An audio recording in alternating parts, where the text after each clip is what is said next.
Welcome to the Livewire podcast. I've got with me today a very close person to me, Tim Griffiths, who is a men's coach, facilitator, and a therapist. Have I got that right, Tim? Just about, mate. Yeah. Okay. And I'm going to start this podcast by telling the viewers how I met you and where this all began. My partner had gone on her own little spiritual journey. She'd been away and she's done Reiki level 2 and is looking to do Reiki level 3, which is Reiki Master. I'm not sure. I don't know. But she's gone on her own spiritual journey, which I love because I've been on my spiritual journey throughout my life since probably about 2008. And the fact that she's gone on her own and she gives me book recommendations at better stuff than I've ever read. She gave me, I think, Michael Springer's The Untethered Soul. She found that. Anyway, she'd been on this Reiki retreat, and then someone from her Reiki circle had shared a group that you were doing, which you'd called a double offering, which was this Sunday. It was a Sunday, wasn't it? Yeah. Where we come to do this ceremony where we did stretching, etc. A couple of hours of movement. Yeah. What was included in it? You're going to be explaining this better than I can. So Niall done the 2 hours of movement. Right. Yeah. Which was kind of Qigong, full body movement, breath work, meditation. Very beautiful. And then we had a little break in between. Yeah. Where the men gathered. You all had a little coffee together. We did, yeah. While we changed the space, set everything up for the happy ceremony. Yeah. And then we had a 2 hour happy ceremony, double serving. Yeah. And wow, what a day. What a powerful day, man. Does that stand out for you amongst other ones that you've done? It does, because there was something about the men that gathered on that day. Yes. Everyone came primed. Yes. And everyone just dropped straight in. But I think it was something to do with the movement and the breath and the meditation prior as well. Yeah. Rather than just kind of coming in and receiving the medicine. Yeah.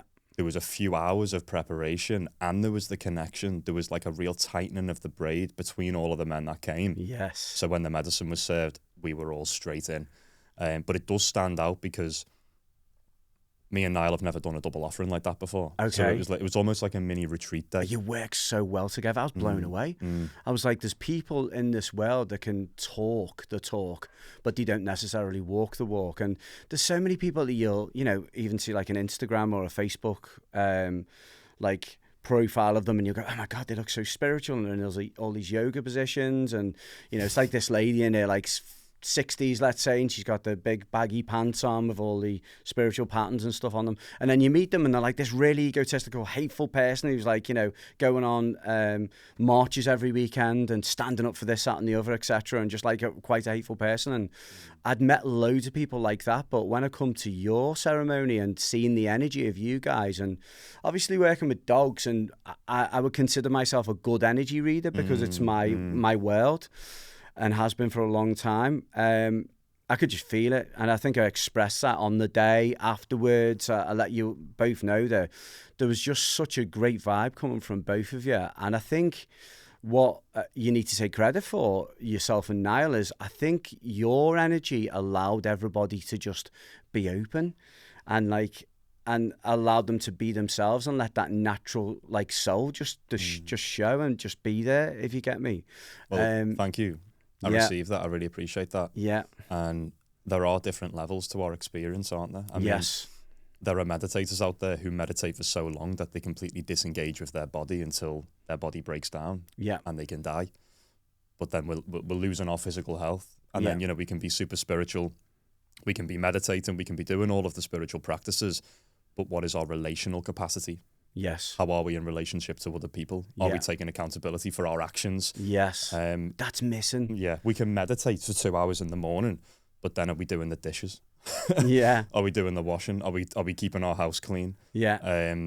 And for me, that's part of my journey, is trying to, as humanly as possible, keep as many of them things in check. And, ultimately when people coming into the spaces like you did, I understand that for the most part, unless men are coming for how many times they've been, for the most part, there's going to be a little bit of nerves there. There's going to be a bit of uncertainty. They might not know anybody.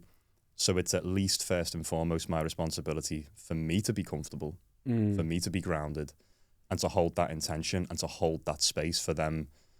Yeah, for them to be able to settle in and become comfortable themselves. Yeah, and I think the timing of the day, the way that you give us that space to go and have lunch and chat with each other, and back and forth our own spiritual experiences and where we're at. And there was such a range of people. There was like guys that were really deep, like Tom especially was like, My brother. Yeah, Tom was very much like, he was very into his cold therapy. He was, I felt like he was very deep into spiritual practice. And when we were next to each other doing the happy, he was saying to me, I can just feel your energy all the time. He was saying, I'm literally soaking all your energy up. I can feel it. And that's a guy with an open heart. That's a guy that can, is advanced themselves. So they've become able to receive. Yeah, so that's for sure. He's got an open heart. So doing that the way you did it, and the way that we come back in to do the happy, and I was obviously, quite nervous. I think we're probably going to give a bit of time here to explain what happy is. Do you want to explain what it is now? And I'm going to explain how my experience of happy was. Do you want to explain what it is? Yeah, so to keep it really simple, it's predominantly a tobacco powdered snuff, and it's not necessarily indigenous to our lands. It's primarily Peruvian, right, Brazilian, Mexican, and we source these medicines from different companies that have got as ethical links with these different tribes as possible. So we've got a couple of different really well-respected sources. Brilliant. Where every penny that's paid goes to the people that actually produce this medicine. But it's a really devotional and beautiful grounding medicine. It's an energetic, physical, emotional cleanser. Yeah. Nicely put. So this medicine it's often hand rolled by the lead shaman of the village. Right. And the lead shaman of the village will pour in his prayers, pour in his intentions, and hopefully every stage of the journey that this medicine has passed through, the same process happens. So when you receive the medicine, there's a real potency. It's legal. It's just powdered tobacco, essentially, and sacred plants, gathered sacred plants as well. But it's served through a pipe, individually, up each nostril. Did not like that. Yes, pretty intense experience. That's it, though. If you don't like it and it's put you outside your comfort zone, that's that for me. You met an edge. Yes. Yeah. I was terrified. Okay. Yeah. Oh, wow. There's really fear there. Yeah. Do you want me to tell you about... Yeah, so with the fear before the experience or once the medicine had been served? It's always before for me. So if I've ever done anything like this, previously, there's a lot of fear. Like, even, like, having my first beer, I was the last to do it. I was a 100-metre sprinter as a teenager, and quite successful. Ran for Merseyside and so on. So everyone used to go, oh, Andy doesn't smoke or drink or anything when I was like 15 because he's an athlete. So I always got away with that, but I was actually just terrified. I was like, what will happen if I have a drink of beer? So I have a fear with things that are mind altering, stuff like that. And I know that happy isn't, but I know that it was just going to be like something I hadn't done before. So that was kind of enough. Do you know what I mean? There's the potential to lose control element. Yes. So, and the whole blowing it up your nose and then you have to hold it, etc. When it come round to me, I think it wasn't yourself, it was Niall that did it. And when he come round to me, I'm literally like this in front of him going, I'm like having a panic attack in front of him. And he's like, it's fine. He was like, he just spoke to me in this soothing, calm voice. And I'm like, my God, you're like Jesus right now. So he's like talking to me in this like calm voice. And he did it. It blew the tobacco up my nose, and then he was like, do you want a second one or something? And I said, yeah, but you have like a little bucket and you're retching. And what I found for me is like, it was burning and it tasted horrible. And they were like, don't swallow. That was one of the things, wasn't it? You can't swallow. So I was struggling not to. And I was like, what happens if you swallow? I'm like, excuse me, what happens when you swallow? And now I was like, you'll be fine. It just doesn't taste good. Yeah. And you need to keep it up there so it gives you this effect. And what I got from it, and I don't know whether this was the right direction it was supposed to send me in, but I felt like once I'd done it, I went into like a completely conscious state for about half an hour. Like a place of completely no mind. I just like... Your thoughts left. Yeah. I had to regulate myself. I lay back. I was deep breathing. And I was like... Some of them... There was another... A lad, I think it was Costas, wasn't it? Who was on the he just took it and just lay back, and I was like, what the? He was the first, and I was like, oh, that's easy. And then others had it, and they were a bit like, ugh, and I was like, oh, hang on a minute, it's coming around to me in a second. Some people respond very differently to it. Yeah. Oh, wow. Some people are just unshakable Oh, no. for their first time. And he was like, the vibe I was getting from him is he was like opposite end to Tom. You know, he just kind of knew that like he was a bit different, and he wasn't like, if you're like a sheep, maybe shouldn't say that, but he wasn't one of these just get on holiday with the lads. And I think he'd had that life. He knew there was something different about him, there was something different to life, which I loved about him. He was drawn into the space for a reason maybe he wasn't too sure of. Yeah, but yeah. he was drawn there nonetheless. But just not phased at all.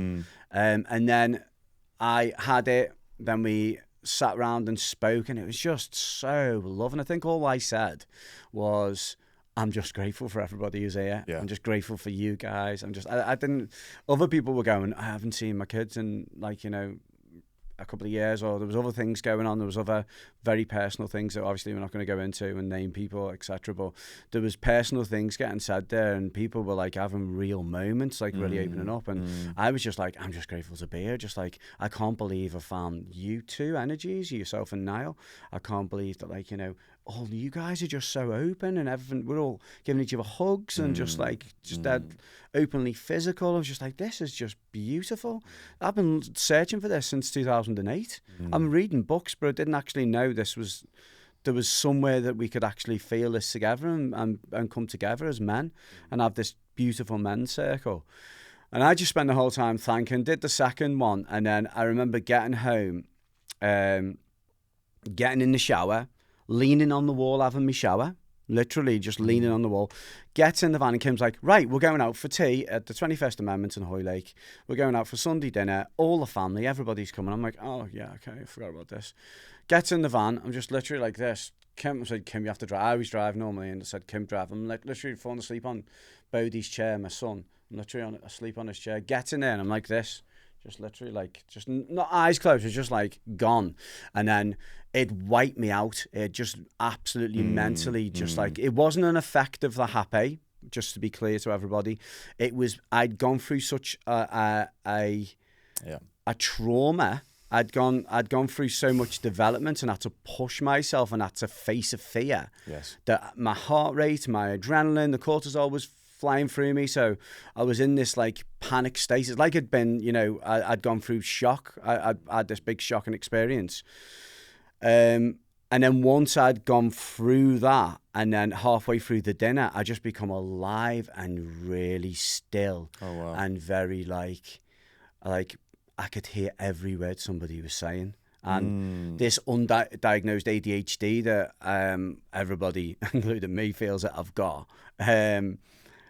just went away for a bit, and I could hear everybody's words, like I said, and I could taste the food in front of me. I become still for about 3-4 hours, and even into the next day I was still feeling really still. And for those listening, I've not heard this story before. No, you haven't. No. So it's beautiful to hear. Yeah, I thanked you and told you it was amazing and all that, but like obviously we don't get the time and the space to go into massive detail, do we? And that's what this is essentially the conversation we've wanted for a while, but we just happen to be recording it, you know.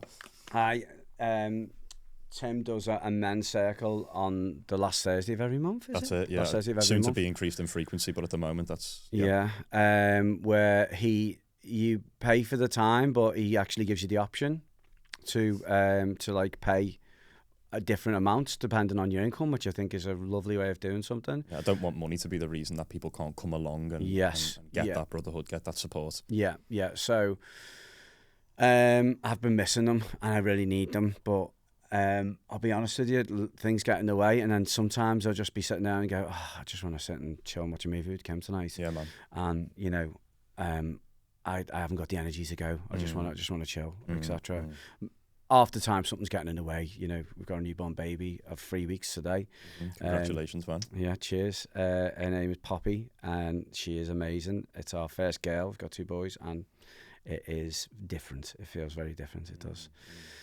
So yeah, you hold that. But what I want to try and explore a little bit is a bit of your background, how you become a therapist, what made you want to become a therapist, and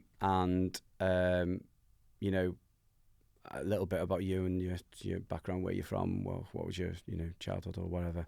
Yeah. So let's go from the beginning. Born in Birkenhead, 30 years old. I mean, we'll talk about education. Yeah, education, just kind of cruised through school, really. I didn't really have any particular interests necessarily. I was always lost for the most part. I was rudderless. Right. I didn't really have anything that captivated me, that captured me. Yeah. And I think that's a lot of people, isn't it? yes. Yeah. And you know, that was because of the conditions of my upbringing. It was a humble upbringing, a beautiful upbringing, particularly by my mother. Okay. But you know, the direction as it pertains to fatherhood wasn't there. Right. So I always felt in some way pretty rudderless. And I got to the end of my high school, which I cruised through. I had no issues. I had plenty of friends. It was just a kind of standard education. Nothing grabbed me. I didn't really put my all into everything until the final year. And I thought something came over me that I was just like, I'm going to have to get some half decent grades here if I'm going to do anything in life. Yeah. Ended up doing all right in my exams. And then applied for a plant operations apprenticeship in the nuclear industry. And then I got that, which at the time was huge. It was a really great job. Done a 4-year apprenticeship, and I actually worked there for 4 years as well until I left. Wow. But the whole time during that was the darkest experience of my life, and it mightn't have presented to people around me necessarily at the time, but even before the apprenticeship finished, I was going deeper and deeper into depression. Right. And feeling lost almost still, do you think? Oh, so lost, man. Yeah. So lost. And I remember this moment, me mate John, shout out to my brother John. I remember being sat in my Corsa with him in Bromborough, and we had a year left of the apprenticeship, and I hadn't even qualified as my bloody job yet. And I remember I was almost suicidal. There was many moments that I was suicidal. Yeah. And I was talking to him, and I said, if I just knew what it was that I truly wanted to do, I'd reach out and grab it. Right. I'd go and fucking do it. But I didn't know. So nevertheless, I remember working. I was doing 4 days on, 6 days off. The job was fantastic, extremely well paid. That's a good shift. People don't leave where I worked. People stayed there for 40 years. Is it up at Stanlow? Is it up that way? Cape and Est. Cape and Est, that's the same type of place. Yeah, it's uranium enrichment. Right. People don't leave. Right. I was pretty much the first person to leave. Right. Also, I was told the other day by one of the guys that I know from there, he was like, you were pretty much the first guy that left. It's good money, I assume, yeah? Very good. Okay. Especially from a young lad from Birkenhead. Yeah.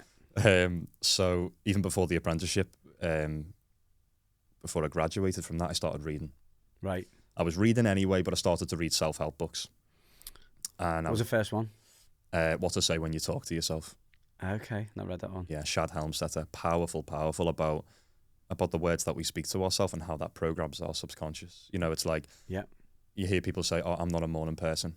Yeah. I'm not a morning person. I'm not a morning person. If you have that one morning that you wake up and you feel good, you've already trained your subconscious that you're not a morning person. Yeah. So your body will react physiologically to make you feel tired. Yes. These were profound insights to me when I was, in my teenage years. I was like, oh, this means I can have autonomy and agency over how I feel. Yes. And I feel terrible. Yeah. So let's keep looking into this topic. So I kept reading all of these different self-help books. And then I realized... Any other names? Any other books? I'll throw them out if they come back to me. Okay. So this is what happened, is I've started to move into therapy books, but I didn't realize they were therapy books at the time. The Road Less Traveled by Scott Peck. Yeah, okay. I've heard you mention this before. Life-changing book. Examined Life by Stephen, I'll butcher this name, Gross or something. Yeah. These are all accounts of psychoanalysts and psychotherapists who are looking back on whole lifetimes of client work and speaking about transformations of the human condition. Right. People who've had the darkest experiences and they turn out okay. So this was a hopeful experience for me reading these stories. Yeah, nice. So then when I was reading these, I realized, oh, this is just psychology, the self-help stuff, the earlier self-help stuff. And this is just people's take on psychological ideas. So threw that out the window and I went straight to psychology. Right. Then when I went to the psychology, I started to find the therapy stuff and I was like, oh shit, this is me. This is just, I'd done my apprenticeship and all that and I'd done all right, I'd done fairly well, but none of it went in so easily. When I read the therapy stuff, it went in, it stuck, it resonated, and then it was impacting my life. Yeah. So I was like, okay, right, I need to start course correcting here in my life. So that was about 7 years ago. I came across a 12-week introduction to counselling course. Right. And I was still going through a very dark time. And I'd done it. And on day one, I was like, this is it. This is what I'm here to do. Really, yeah. And from that moment on, I still worked at the company for 2 years, but I handed me notice in.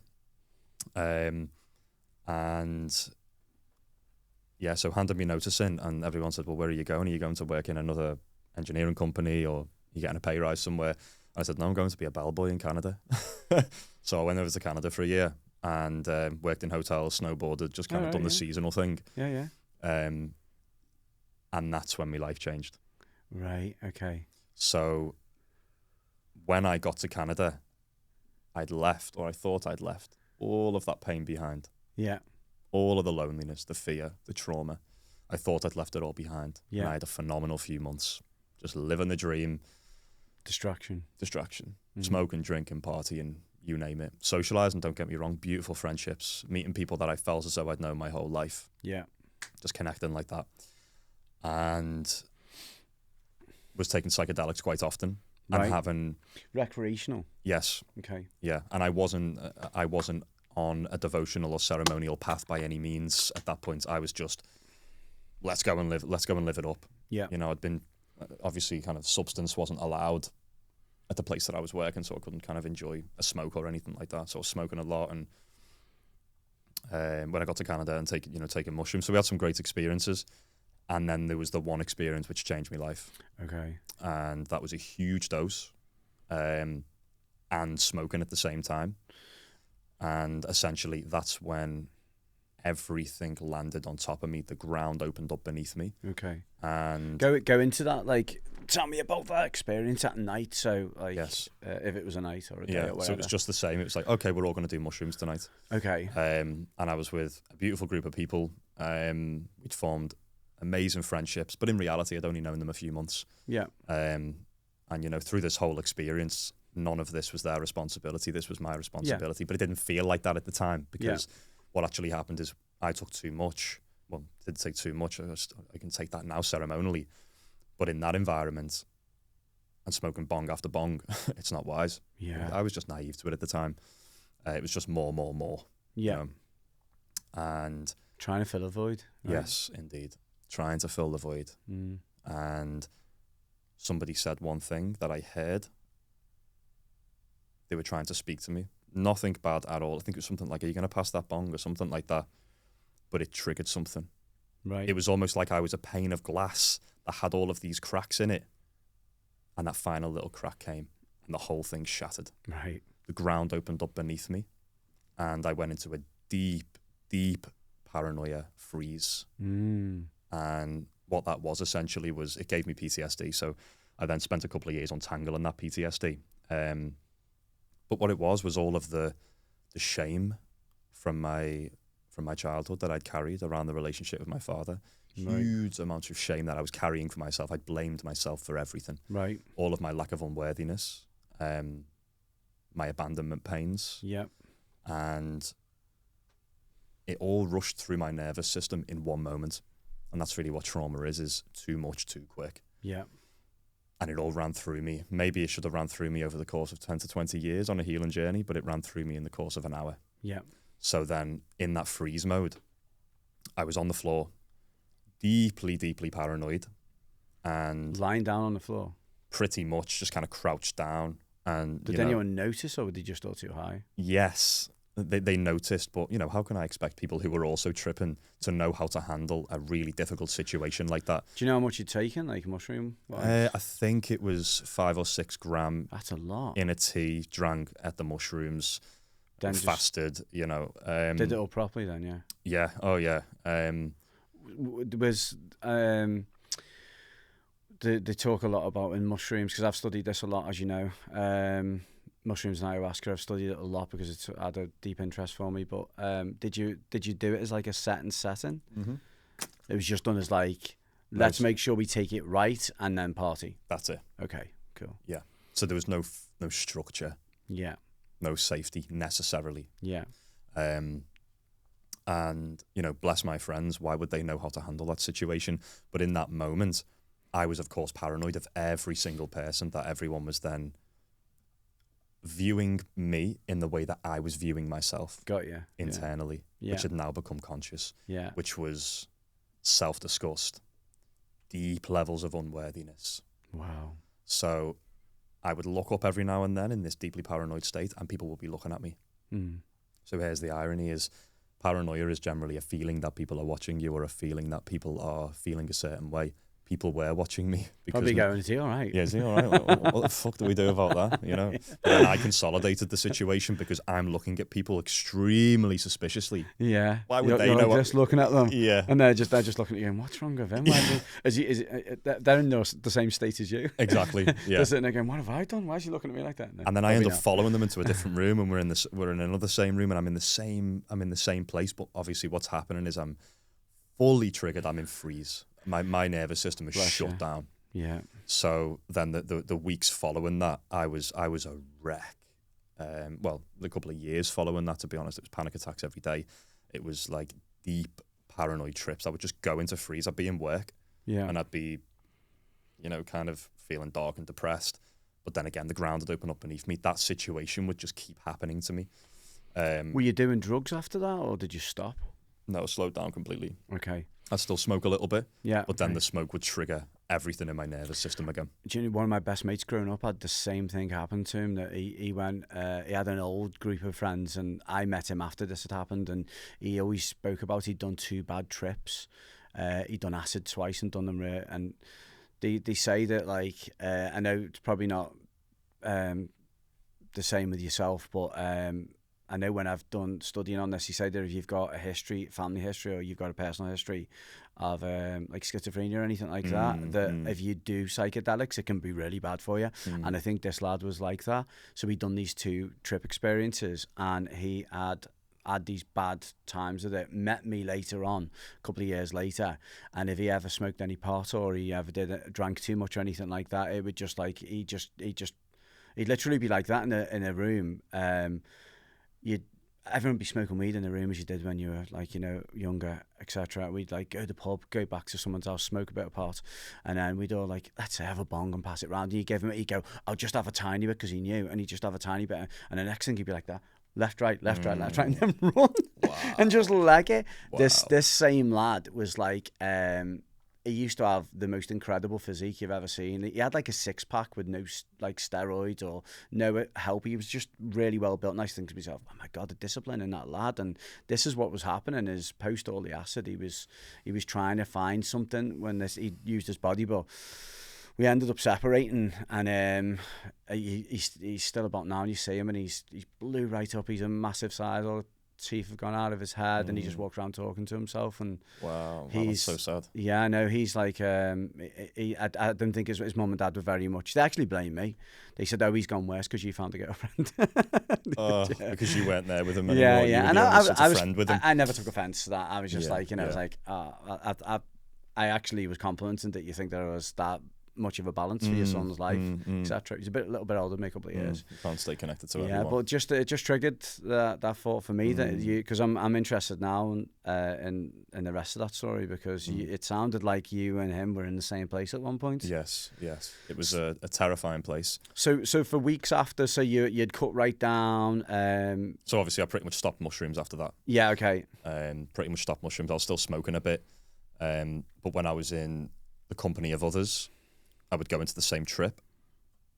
The ground would open up beneath me. Again, I go extremely paranoid. But what I didn't realise at the time was I was just going into freeze. My nervous system was just shutting down. Yeah. I didn't have agency or autonomy over my own nervous system. It was doing things of its own accord. As it does when it's pushed and blocked too much. Yes. When the drains in this energy system get blocked too much, then they just try and fix themselves. Right? Yes. Yeah. There we go. So it was tangled, is the way that I'd put it. My whole nervous system became tangled. Yes. And I needed to begin untangling it. So I spent the rest of the time in Canada, spent a year there. And around the same people? No, I was happening to have moved anyway with another group of friends to another ski resort. Okay. But all the people I met in Canada for the whole time. Wonderful, wonderful people, close friends, and people I still stay in touch with. Oh, right, yeah. That's going to be one of my questions. Do you still speak to them original people when you're at that? No, I haven't spoken to them for a long time. Okay. But, love to them people, beautiful people. And the last 4 or 5 years since that experience has been just a whirlwind of studies, commitment, discipline, healing. So is that how long ago? It was 6 years ago? Yes. Yeah. My early 20s. How did you come out of it? So like you were in this state where you would keep going back into it. Like where did it end, or has it ended, or do you still dip in and out? What talk to me about that?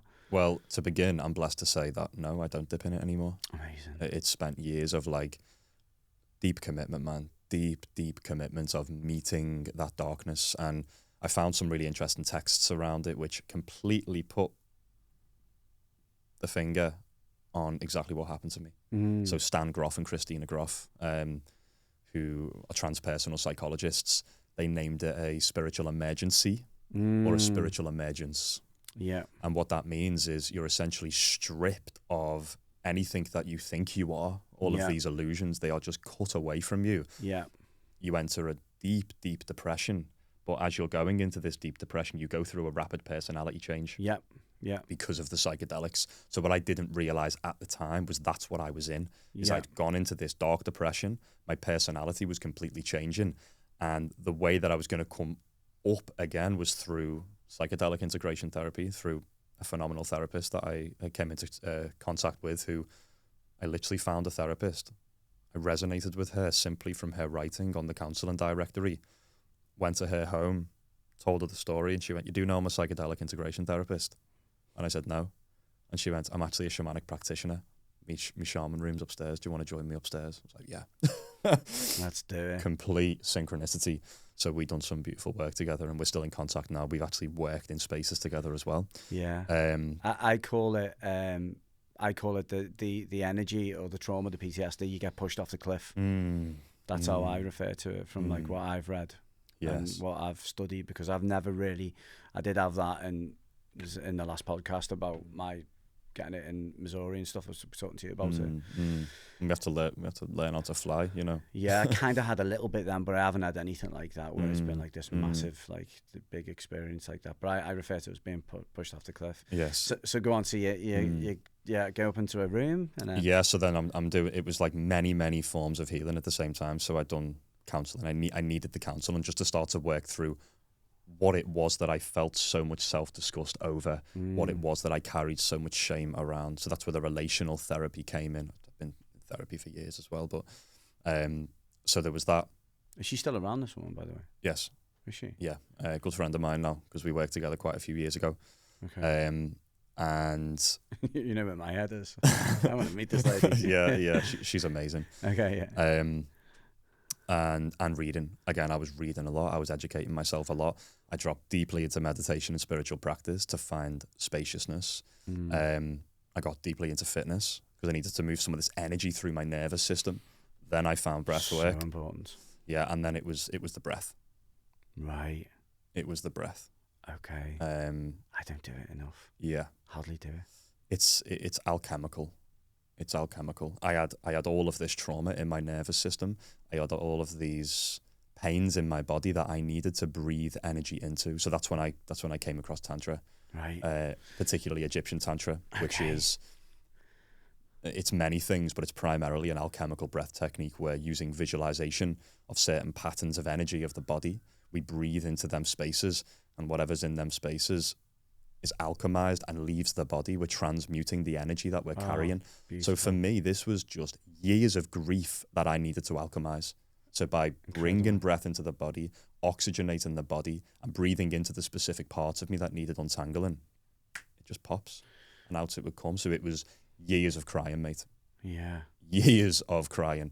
Every morning at my altar, breathing deeply. And crying. And crying. Wow. Crying, and on, man. And then that's the irony of men's work, is, you don't go into men's work necessarily just to become more masculine. It's like a lot of men are so kind of tense and linear in their masculinity because they haven't yet tapped into, let's say, it sounds brash, but, you know, masculine and feminine, yin, yang, Shiva, Shakti, whatever you want to call it. Yeah. You know, the polarity, duality of universal energy. One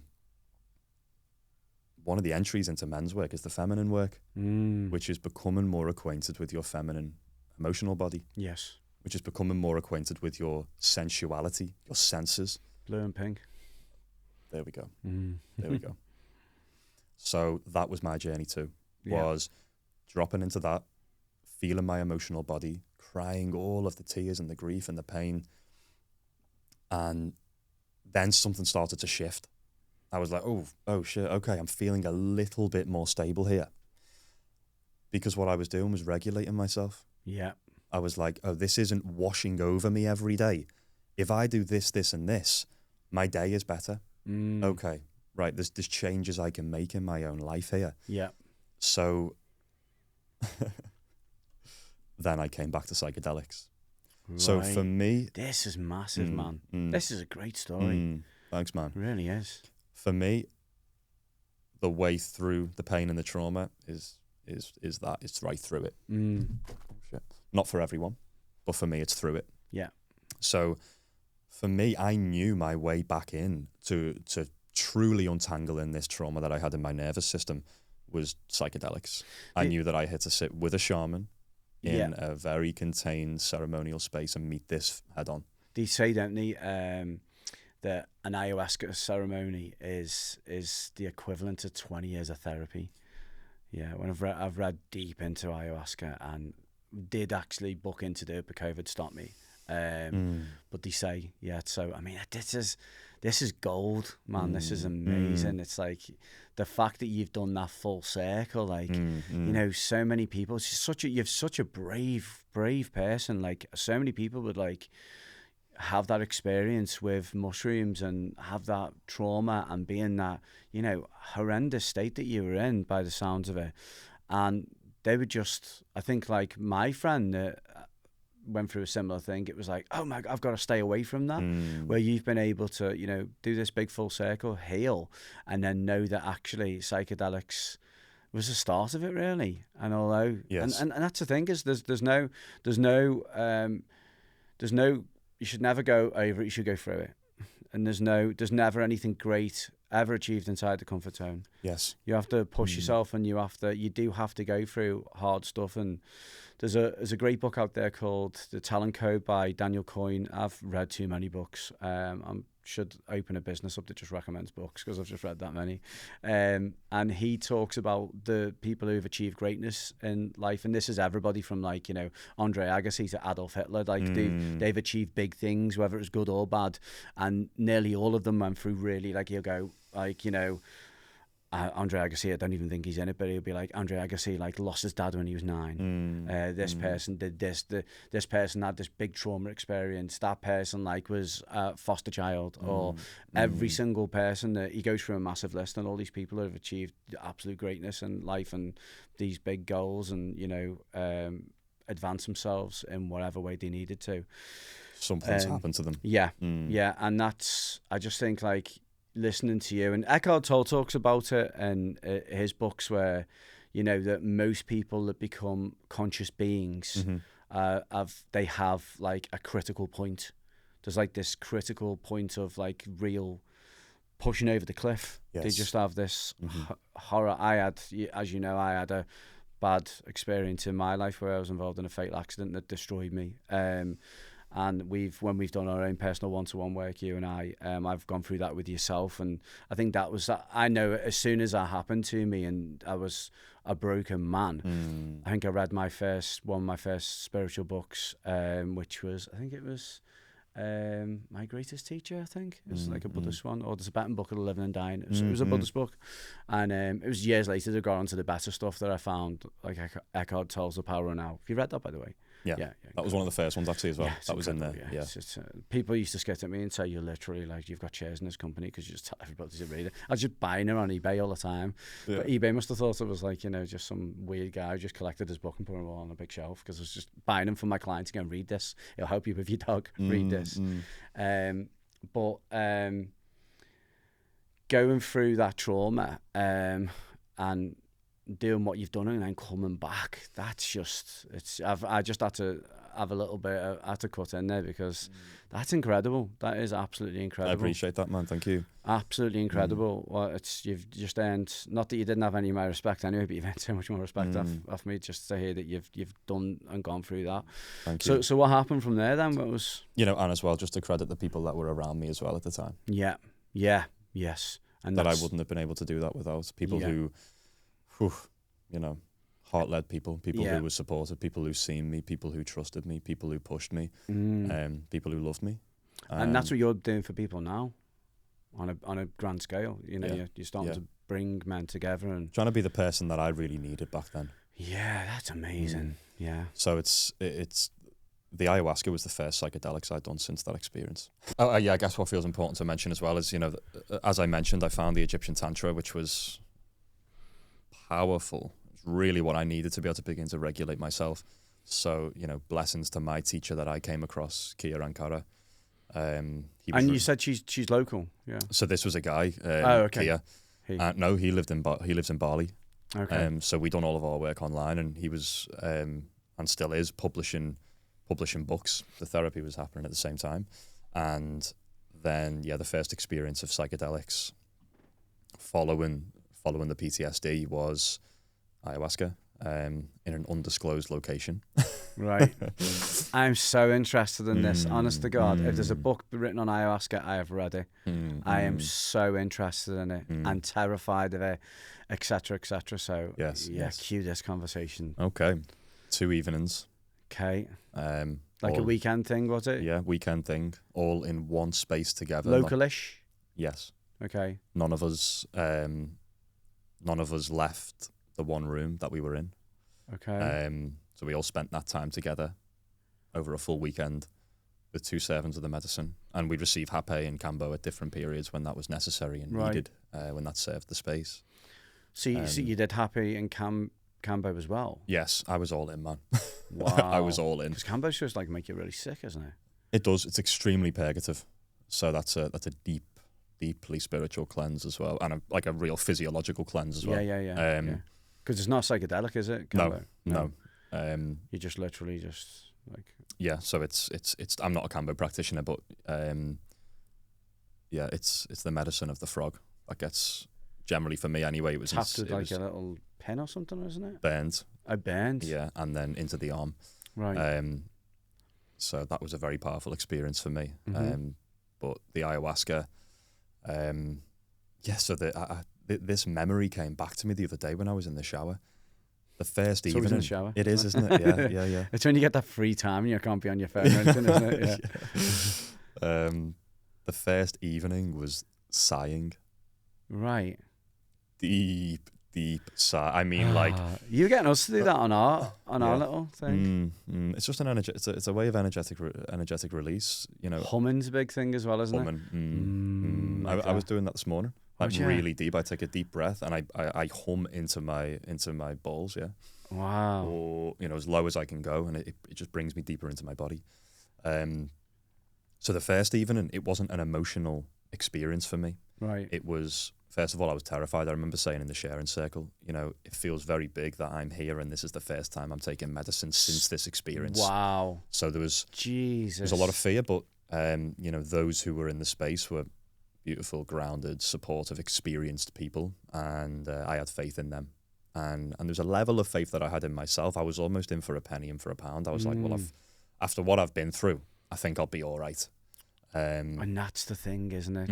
It's great strength comes from that. It's what people don't realise. This is this self-trust, which I think will be another cool thing to come on to, really. Yeah. So the first night was sighing.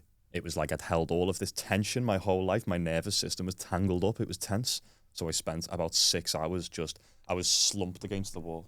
And I was just like, over and for hours and hours and hours. And you'd done ayahuasca at this point? Yep.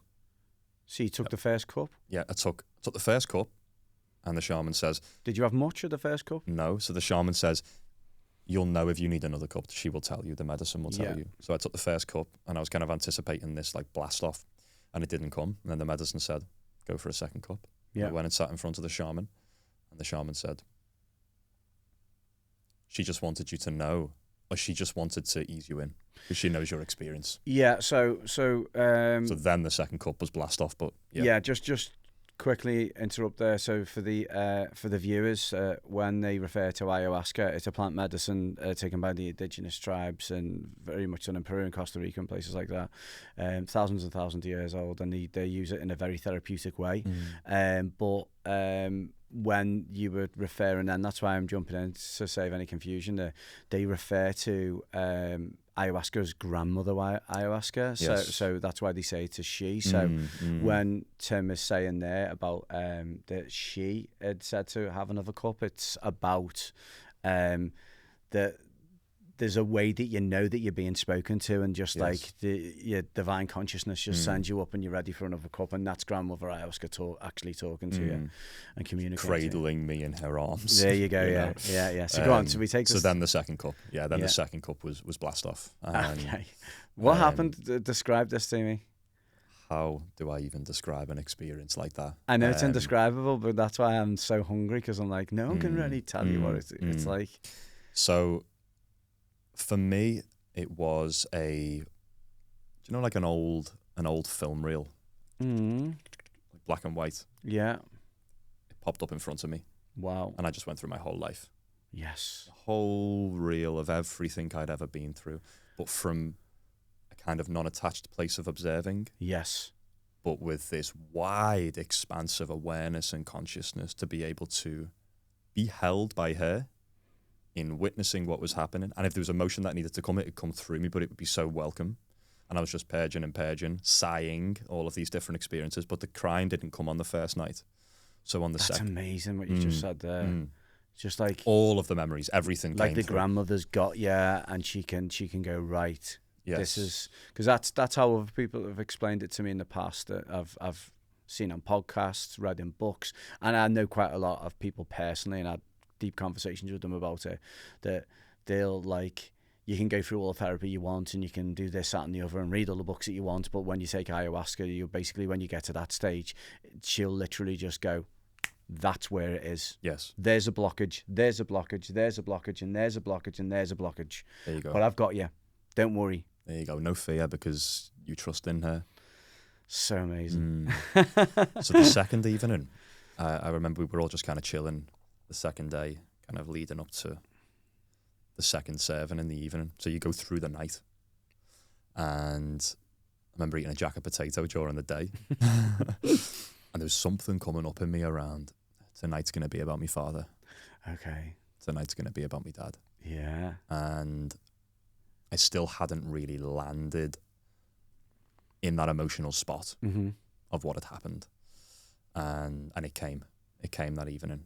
And then I cried for the whole experience. Wow. I just sat at the end of my mat and just sobbed and sobbed and sobbed and sobbed and sobbed. And there was vomits as well. And sobbed and sobbed and vomiting and sobbing and vomiting. How does a vomit feel? Because I'm terrified of being sick. Oh, it feels amazing, man. Does it? Oh, feels so good. It's like just something really, really needs to come out, and then it comes out and you just feel so relieved. Are you scared of being sick?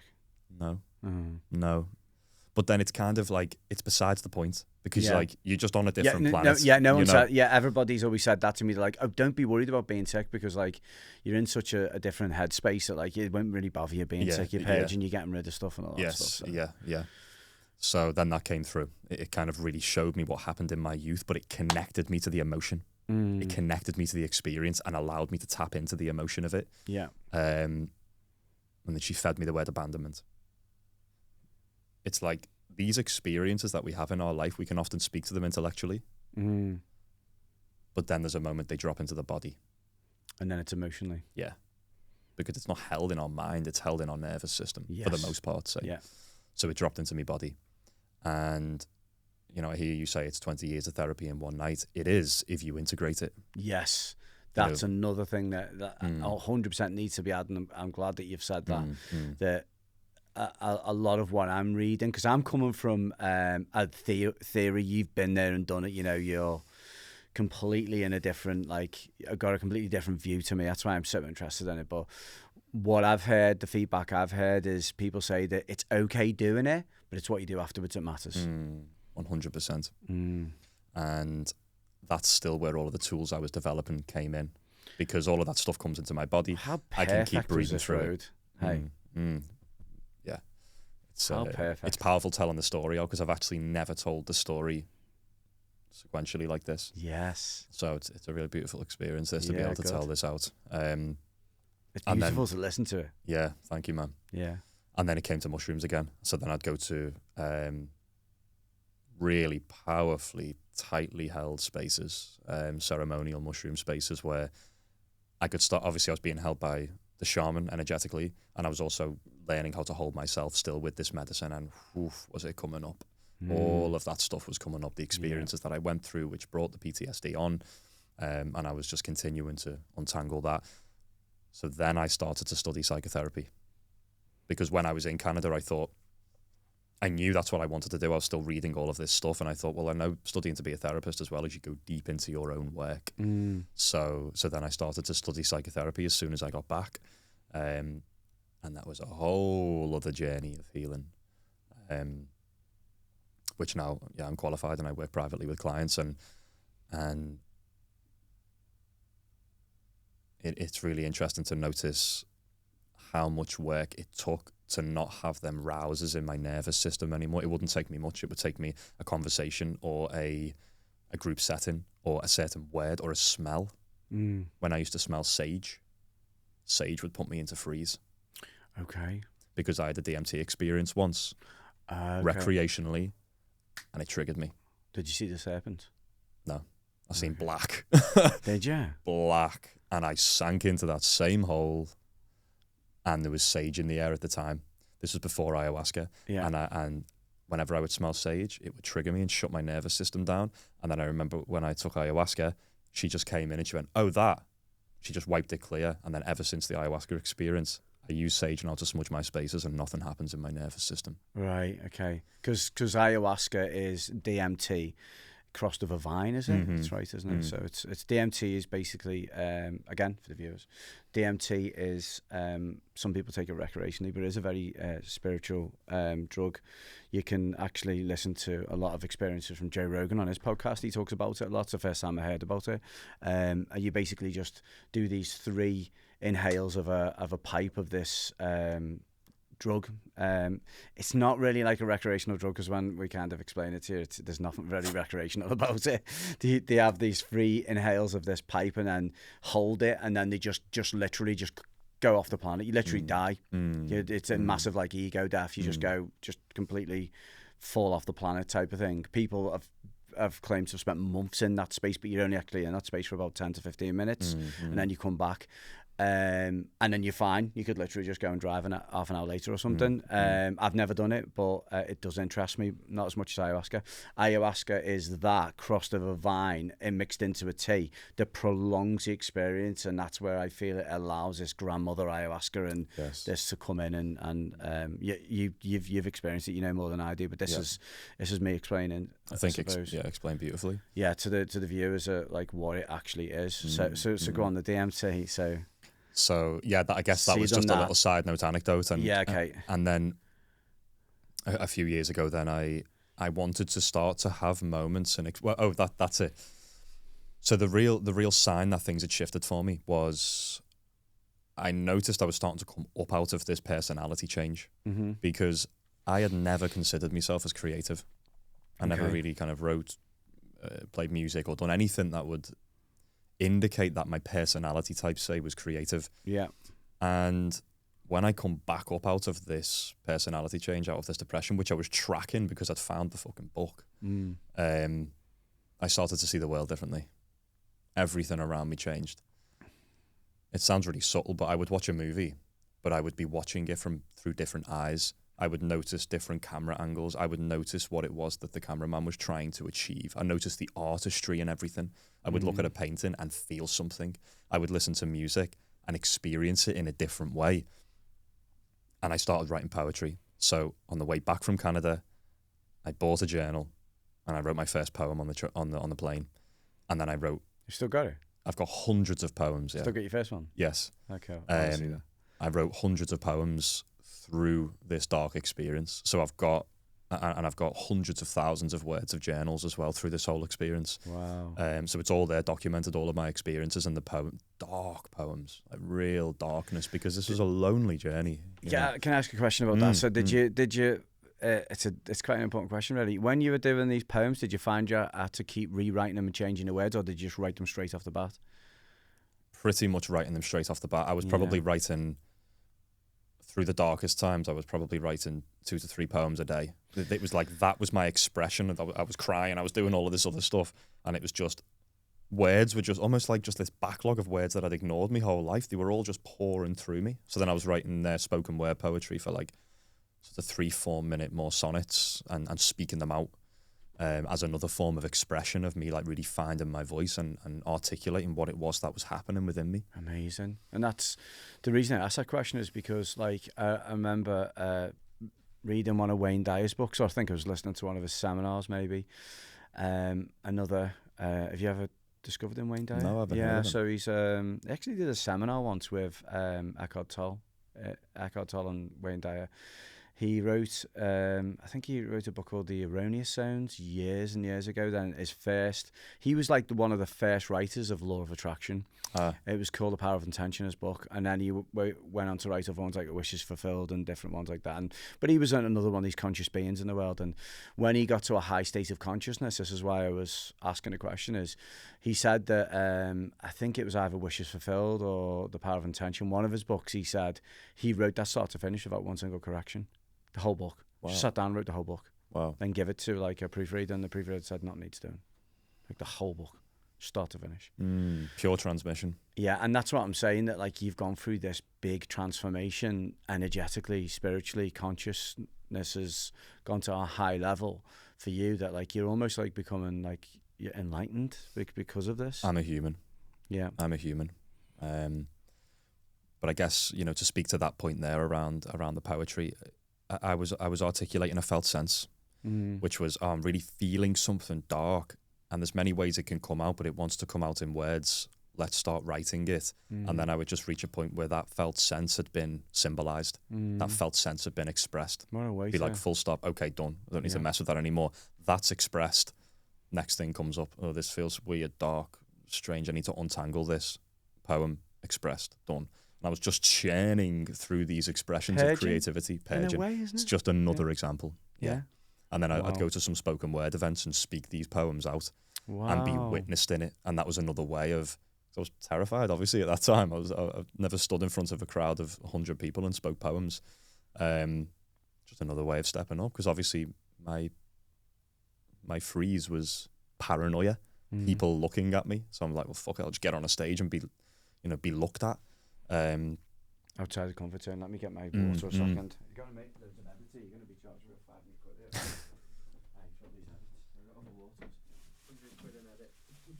What are we on time? 1 hour 4. 1 hour 04. Yeah. How long have we got? We normally go about an hour and a half, don't we? Oh, we're flying, aren't we? Sometimes go over. Yeah, there was never. Didn't think there was ever going to be a struggle for conversation, was there? So you're doing these, you're pushing yourself outside your comfort zone. You're talking in front of 100 people, doing these poems. So interesting. Yeah, I'm trying to not go on about it too much, but it's so interesting, this story. Thanks, man. And then what really came through then was I needed more. Oh, that's an example of these opportunities that I needed to push myself. I needed to begin trusting in myself. I needed to set myself something and know that I would do it, or if I didn't, or if I messed up, that I would take responsibility for that. And that was kind of the beginning of my journey into manhood and my initiation. Yeah. So then I just had this hit. I need to walk a pilgrimage. And I was just sat on the couch one night and I thought, it just landed in me. You need to walk a pilgrimage. What does that mean? A spiritual journey within which you go through such hardship that you end up coming to the other side a different person. And that in many ways you've found the things that you need to find, at least in that particular portion of the journey. And I mean, that's one way of putting it. I'm sure it could be put many other ways, but it all just came to me within the space of an hour. The route, I just went online and the route just landed there, St. Columba's Way in Scotland. So I believe, if I remember correctly, 315 kilometres from the west coast of Scotland to the east, to the Isle of Iona, which is an incredibly holy island, over onto Mull, to Oban, onto the mainland, and then across to the east to St Andrews. So yeah, the plan was just wild camp only, no technology, obviously no substance or nothing like that, and just walk on my own, and just a map and a compass, and get from one side of the country to the other. When did you do this? 3 years ago. Wow. So I bought 8 OSX maps, the huge OSX maps, Yeah. and I drew the route with a pen across every map. And Let's have a pen. yeah. That didn't matter. Biro. Damn. Blue biro. Not And, a Parker. Damn. yeah, no. And bought the bag, started to look online. What do I need? I couldn't read them. It's ridiculous. I didn't know how to read a map. I could shoot a bearing just about, but I couldn't read a map. Mm. So yeah, I just went for it, and turned my phone off, and I documented the whole thing with pen and paper. But that was another one of them experiences where it was a formative moment of my life. I put myself in a situation that I didn't have enough wisdom or maturity to know if I could actually do it. I didn't know, but I thought, well, let's just give it a go. So it was funny that the first day was the most difficult day of the whole thing. Right. So the first day I thought, oh shit, the whole thing's going to be like this, because I got lost. Right. I started on the first morning. On the Isle of Iona, I'd stayed over, and on St Columba's Bay. Oh my God, I pitched me tent in this bog. It was blowing a gale all night. It was raining all night. Woke up damp. I didn't even wake up because I didn't bloody sleep. Walked down to the ferry. The ferry was delayed for hours. It was pouring down with rain. Managed to get the ferry, and then I'm trying to get these bloody maps out and trying to find my route. So it wasn't all walking. There was like some ferries and stuff. Yeah, only ferry.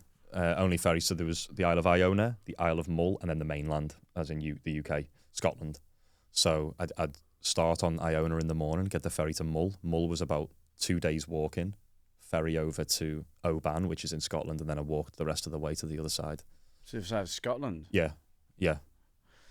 How long did this take? I'd done it in 15 or 16 days, which isn't a huge feat. The final 3 days, I walked a marathon a day.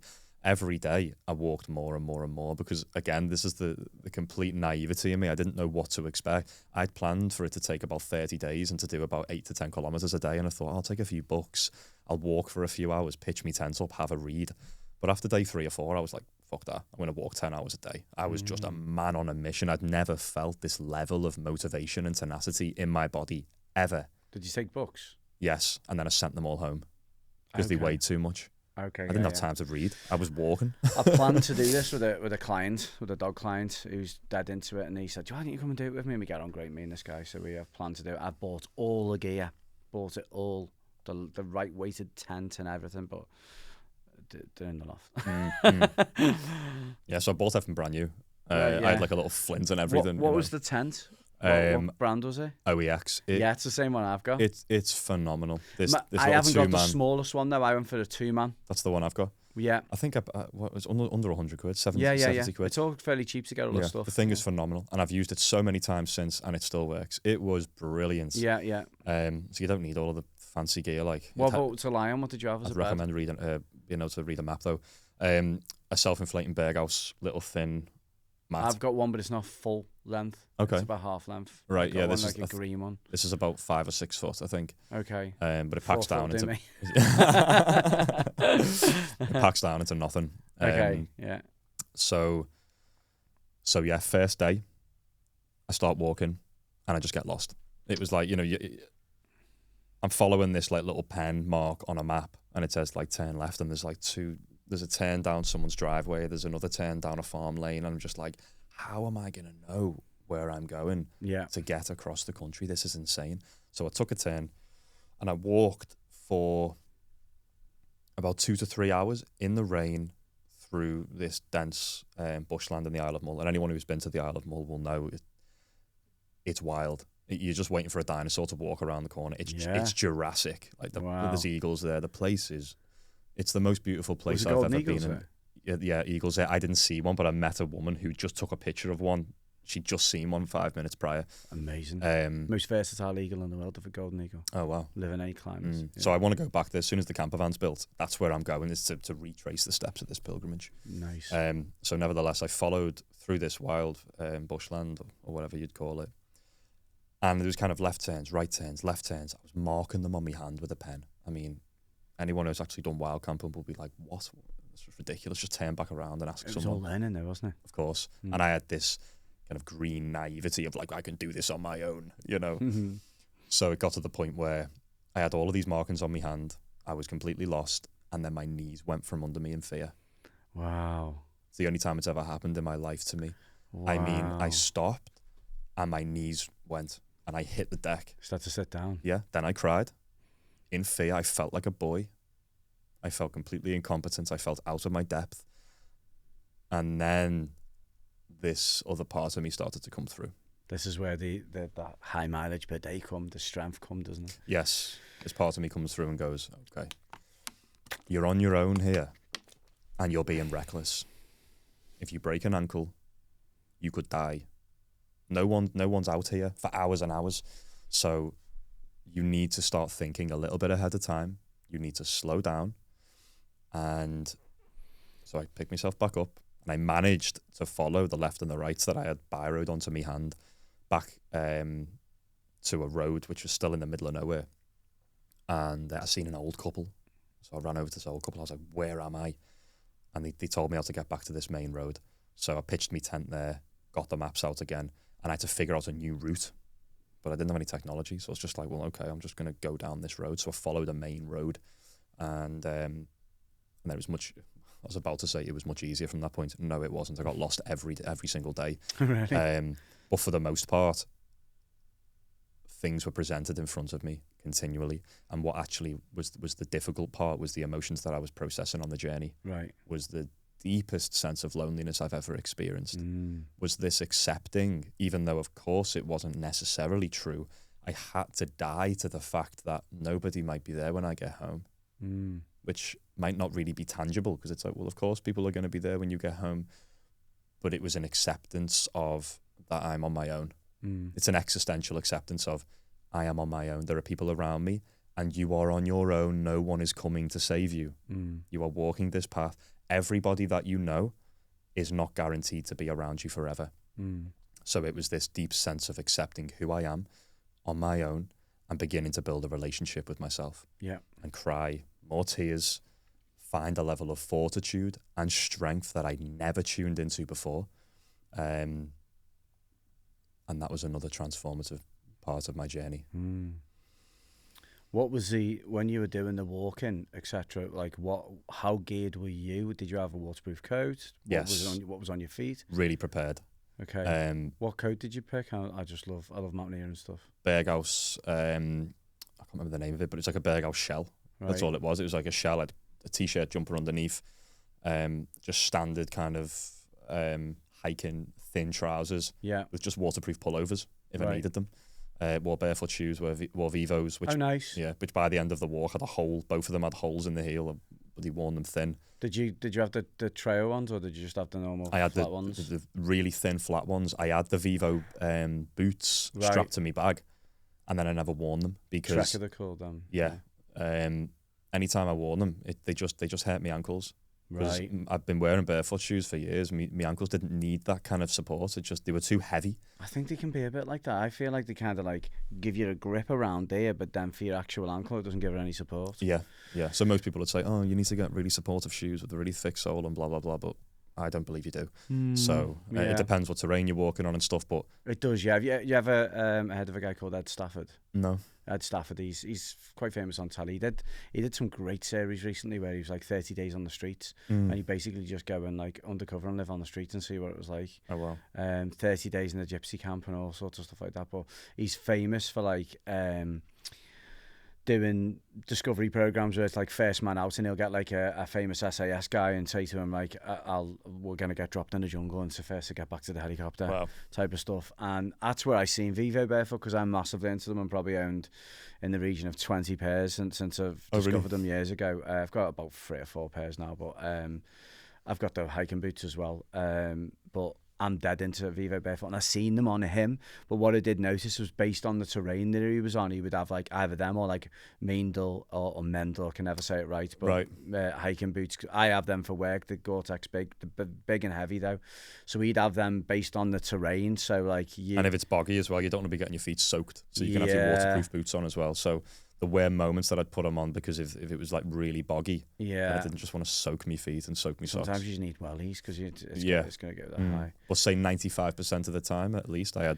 just had the trainers on. Right. And they done the job. Wore a hole in them. Yeah, wore a hole in them. And the question you asked was kind of how prepared was I? Yeah. I had all of the kit to the point where I had too much because I just didn't know. So I thought, well, sod it. If I've got a bit more weight, just to be sure that I've got everything, that I feel a little bit more confident, then it is what it is. I took like 6 books or something that I was going to read, and I just sent every one of them home. I did read King, Warrior, Magician, Lover, right? Which was formative, but for the most part, I was journaling. I was writing poetry. Do you think you could, if somebody was to do that, ever? Because it definitely attracts me, something like that. I just don't know if I can fit it into my life. Yeah. But, do you think taking like a camera and vlogging everything? I did. I took a film camera. Right. 35mm Olympus Trip 35. Right. And I've got all of the shots from it. So I need to post them at some point. Did you video yourself? Nope. I didn't want any technology. I just wanted, the only technology I had was a 35mm film camera. So that's another way of doing it. You know, I've got nothing against that, but I just needed it to be me only, and nothing necessarily to distract me from the process. I wanted to be radically present, and a film camera was enough for that. You know, I got some lovely shots, but it was a stripping back of as much noise as possible that I'd had around me in my life. Yeah. I wanted to be present in the moment and just face whatever it was that was coming up in me. I wanted to face the demons. You know? Do you feel that was like sort of your final big, like, personal therapy? Like, good question, actually. I'd done a men's rites of passage in Scotland for 5 days the year after. Right. And I guess there's been kind of, so yes, actually, yes. Because there'll be more, as you know. Yeah, you know. I mean, as it pertains to a solo journey, yes, but I've had still more extremely transformational experiences, like training to be a transpersonal facilitator in long men's work containers, working alongside men closely, making each other accountable, doing deep excavation work on your processes, pushing yourself out there from not being a facilitator to being seen time and time again, trusting in your own voice. They are huge transformational experiences. I joined a men's group, I think it was 3 years ago now, which is another thing that, I'm in a couple of men's groups now, but I joined a men's group where there's so close to me heart. I'm still in this men's group. There's 6 of us, and I'm the youngest by about 20 years. Wow. 15, 20 years. Sorry, Patrick, if I've butchered that there. These are elders. Is it the guy called Patrick? Mm-hmm. Where's he from? One of the guys. Where's he originally from, him? I don't actually know. He's not local, no. I think Manchester, maybe. Yeah, because my ex worked with a guy called Patrick who worked in with an autistic boy that she worked with, and she used to always go on about him and like seeing energies and shamans and stuff like that. And back then I was just like, oh wow, he sounds weird. You know, it was like, that wasn't me back then. It was just all weird. I worked with a guy once was running a marathon each day, or half a marathon each day, something like that. And was very quiet and very peaceful, and used to sit there reading the book of the Living and Dying Tibetan, and I used to just think he was a massive weirdo. Wow. It was like, without the running, that was me, like years later. You know and now look at you. Yeah, I know. Yeah, so go on, so you're in this men's circle. So I was in this men's circle, and these are wise men, elders, psychotherapists and priests, and they transformed my life as well. Just being in circle with them, witnessing, speaking in the way of counsel, which, there's no fixing. You share your experience and you pass the talking stick, and we have a theme. But it's a moment to be witnessed. Yeah. It's a moment to be witnessed, and we break bread afterwards, and we have some food and sometimes wine. And we connect afterwards.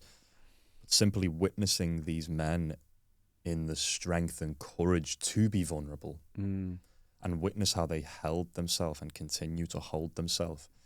And despite their being older than me, they're still just as curious, with as much tenacity of understanding themselves and squeezing the juice out of life. They don't it doesn't seem to me in any way that they kind of rest back into complacency. They wish to keep unearthing what it is that's happening within them, so as to show up better in service to those around them, for the work they do, for the communities they serve. And that was powerful for me. So they were all dad to me in the beginning. They were all just fathers. They were all just fathers. And, I projected fatherhood onto them for quite a while, unconsciously, then consciously, and now I no longer do. But that's a really important part of a man's journey. Is it's inevitable. You're going to see men as fathers. You're going to seek their approval. And that's a really important part of a masculine journey, especially if you've not necessarily had a present father role model or figure. Yeah, I think it's something that I need, and it's, I thought I was 100% going to be there on the last Thursday, and I wasn't. But I'm going to aim for the next one to be there. But I think I need that. I need like more male energy, because I have my dad. I was fortunate to grow up with I had a fairly good childhood. My brothers and sisters probably had a little bit of hardship because we struggled financially in the beginning, but like by the time that I was born into the family, it was basically my dad had 3 kids and my mum had 1, and they got together and had me. So these stories say I was like the bonding child to bring the family all together, and there's one, etc. But my dad had like financially got into a better place. So and it's not all about finances, we know that, but I didn't have a bad childhood really, and my dad was quite a good. He's with me all the time. He's like he died in 2019. My mum died in 2023, so I've lost both of them. But my dad is talking to me all of the time. You're connected to him all of the time. Like I can just hear his voice all the time. And I don't, for people watching this, it doesn't mean I'm actually physically hearing a voice. I just know what he'd say. That's when I say I hear a voice. That's what I mean. I know what he'd say in that situation. We had that happen recently where I said to something happened, and I said to Kim, I said, do you know what my dad would tell you about this? And I literally said it word. I can't even remember what it was now, but I said word for word, and I was like, I just even sounded like him when I said that. Wow. Because he was a good man. Do you know what I mean? He worked hard all his life, and he worked that hard that when he retired, he just slowly died because he'd worked his body to death. My dad. So it's something that I feel, but it's quite a funny one, really. But I might get hated for saying this, but in my family, we've got a lot of dominant females. So we have a lot of submissive men. And I feel like, although I think I'm in touch with my feminine energy quite strongly, do you know what I mean? Like you're very intuitive. Yeah, maybe, yeah. So, but I feel like even like my whole team that I work with, they're all female. I get along with men. It's not that I don't. I'm not like, pro female. I'm not. I get on with both sexes and get a lot out of both. But I'm very comfortable with women, and I'm very comfortable with. And I've always been, because I'm 45, so I was in an era where like you were just called gay all the time. Just like, if you did anything that wasn't, full on masculine, gum shielding, clashing heads of your American football helmets, unless you were doing that, like you were gay. Do you know what I mean? So for me to be outside of not my comfort zone, but me to dare to be a bit more feminine was quite a thing back then. I feel like that side of me is okay. I need, and I think it's a good key for me that I'll be coming to like these men's circles, and the men that are open to both male and female, yin and yang, etc. Like you were saying before, they seem they kind of they have access to their range of expression. Yes, yeah, and I think that, and like what you were saying there, you said like you've obviously, not that we've gone into it, but you've obviously like there's been an issue with your dad or whatever, or was your dad present when you were younger? What was? No, not necessarily. So my dad, the family broke down when I was 5. Okay. And my dad inevitably turned to alcohol at that point. Okay. And didn't necessarily return. Right. So there was I'd sometimes see him, but generally alcohol would be involved, and still is. He's still alive, yeah. He's still alive. Yeah. Beautiful man, beautiful gentleman, and we've got an amazing relationship now. But that's for the most part kind of my work in accepting the way things are, and seeing him as he is, and not trying to change the man that he is, and seeing actually, the beauty of his heart. Beautiful. Very nice. Very nice. Everyone's on their own journey. Everybody, and anyone who's ever wronged me, I don't believe they did wrong me. Yes. I believe they did what they did because it was what I was supposed to experience at the time that they did it. And they're just going through their own shit. Yes. And me and my friend were having a conversation about this last night. We can really hold on to stuff in relation to the experiences we've had with people. And we can be angry at people. We can be resentful at people because they've done something to us. So in some way, it seems like it's not our stuff. It's like, oh yeah, well, that's their stuff because they done something to me. But there's an old saying in psychology, which is it's about time people started taking responsibility for things they're not responsible for. That's great. So what we are responsible for are the feelings we have in our body, in our nervous system for situations that have happened. Yeah. So my responsibility was taking responsibility for the self-disgust, taking responsibility for all the blame that I'd placed on myself for a situation that just was what it was. Yeah. And so what do? If every time we think of a person, we feel things in our body, the way that I look at that for me, having as much autonomy over my nervous system and my choice as to whether I feel good or not, is I don't want to feel them things. If I'm constantly feeling things about a certain person, that's my feeling. That's my stuff. So it's my responsibility to meet that. That might be taking responsibility for my engagement in that situation with them. It might be clearing the energy with them and saying, this thing really hurt me. I would like an apology, whatever it may be. But there might be an energetic tie that needs to be sorted there. There might be a relational dynamic that needs to happen. Yeah, or I think one of the hardest but most beautiful ways of dealing with a situation like that is to show love and compassion for how they've been. I recently, this will come on, I think this is part 1, if I'm honest. Yes, please. I think there's 100% going to be a part 2. And I feel this has been such a lovely conversation, and I've loved your story so much. I think when people watch it, I definitely know some people are going to be saying, you need to run it again. And maybe I'll go a bit into my experience, because I'd love to hear more of your stuff, man. Yeah, a little bit more of like, I've had a couple of mushroom experiences, one good, one bad, so nothing like yours, but yeah, thank you for giving me the space to really talk through the story. It's been amazing. It's absolutely been amazing. But I thought I was where we were going to share a little story then. Yeah, what were we on? Compassion and forgiveness towards people.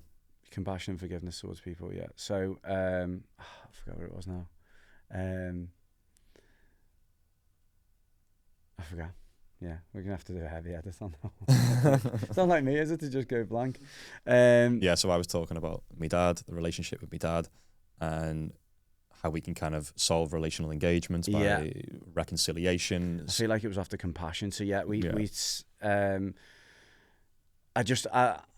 feel that, like, I'm going to quote Eckhart Tolle again and saying that it's never the situation, it's your thoughts around the situation. And I just think that if you can see that person is in pain themselves, and this is another quote from Joe Rogan that he said in one of his podcasts that really hit me, because it was one of the first podcasts. In fact, it was his podcast that got me through COVID. I actually loved COVID. I'm gonna just say, I'm sorry that people died and stuff. It's that's a whole other podcast, that, mate. That's a whole other podcast. My opinion on that. Yeah, that's a whole other podcast. 100% is. Part 2. But, let's go. But I enjoyed it because I got time to spend with my family, and it was, although we had to sign on and get benefits, we just made do. We didn't have the same money coming in anymore, but my son was 5 months old. I used to just stick him in a pram, and they were like, "What, exercise for 20 minutes a day?" And I was just like in the pram with the dogs 4 times a day, probably for like half an hour to an hour each time, just going walking all over the place, and like, oh my God, the sun's out, there's no clouds. Yeah. I didn't know there was so many cars. All these cars just parked outside these houses. This is crazy. Like, this street has got hundreds of cars. I only ever see like 20 cars down the street, but there's cars everywhere. Do you know what I mean? Like, It was a because no crazy one's going time, to man. work. Yeah. So, anyway, I'll round up. And thank you for coming on and being our first official guest. And we've covered this already outside of the podcast, that, you know, you may become a bit of a co-host and help me and have some other guests on, something that we can do in the future. I was always, you know, quite keen on that idea anyway, if you were open to it. An honour and a pleasure that would be, sir. Yeah, okay. So thank you for your story. And it's just been an absolutely like lovely space, and to be in this new studio as well. Blake's new studio. Many things to celebrate. That time went so fast as well. It did. Wow. And for those listening, we had about an hour to an hour and a half of conversation before the podcast. We did, yeah. And you were thinking, oh, we're going to run out of conversation. No, never. It's never going to happen. Yeah.